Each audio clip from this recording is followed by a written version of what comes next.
Bon, j'en profite pour faire une petite vidéo sur la licence Evangelion, qui est l'une de mes préférées. Et vraiment, au Japon, ils chient sur la licence Evangelion, c'est abusé. Et quand on était à la boutique Godzilla, bah, ils avaient fait des Godzilla version Evangelion. Je me dis, oh, ça peut être cool. J'ai l'impression que j'ai pris 2 figurines Evangelion et Godzilla, je les ai mâchées et ça donnait ça. C'était vraiment abominable. Le seul truc potable, c'était un pull à 250 €. On va se calmer. 23 novembre, 14e jour au Japon. Et j'ai cru que je mettais un café allongé alors que c'est du lait et ça va très mal se passer aux toilettes. Et heureusement, on a une très belle vue sur le lac. Et je sais pas, une réunion de Fiat, c'est Fiat ça. Et normalement, si on regarde bien, il y a des chiens dedans. C'est de l'appropriation culturelle, Camille.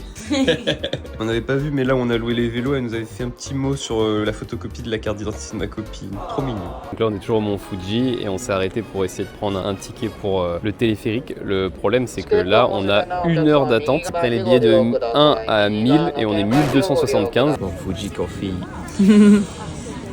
Je vous cache pas, c'est un peu un attrape-touriste, hein, c'est pas foufou. Plus de miel, ça serait bien. Enfin, on rentre dans ce téléphérique, on peut profiter de la vue et entreapercevoir au loin le Mont Fuji. C'est la queue pour pouvoir faire de la balançoire sous mon Fuji et c'est payant en plus. Donc le prix, c'est 500 yens. T'as le droit de faire 110 kg et il faut faire minimum 110 cm. Et on est monté au sommet juste à côté du téléphérique. On est 4. Il y a Camille, moi et 2 voyageurs. Bon, là, on part en forêt. Il y avait que écrit attention, il y a des ours, mais s'il n'y a plus de vidéos, vous savez pourquoi. Ouais, rigole, mais pendant ton séjour, il y a 2 personnes qui sont mortes tuées par des ours, alors calme-toi. En plus, tu t'es perdu dans la forêt. On n'a pas réussi à arriver à notre auberge.